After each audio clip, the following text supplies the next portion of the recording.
bueno, que non matou foi o propio Partido Popular, non? E a propia, temos que dotarnos dunha nova lei que, salvando as disquisicións que fai a propia sentencia do Tribunal Constitucional, impiden a situación, porque creo que nosotros confirmamos de que somos fieles á política antitransfugismo. O propio PP o dice nos seus propios estatutos. Outra cousa que eles o escriben, o aproban, pero despois non o cumplen. Queda debilitado que se diga tras perder un... En absoluto. Nesta cuestión, claramente, quen queda debilitado a ollos da propia opinión pública é quen fai a moción de censura.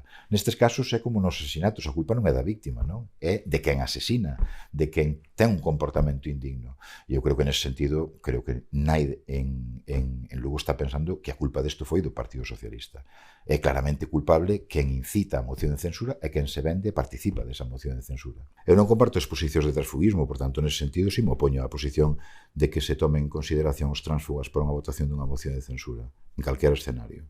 O contexto de Noia é unha moción de censura dunha persoa que abandona o Grupo Popular antes desa sentencia do Tribunal Constitucional. Por tanto, a intención non é a de cambiar o goberno con unha moción de censura, porque estaba invalidado nese momento o voto. Por tanto, a situación é as que hai que racionalizalas despois da sentencia do Tribunal Constitucional.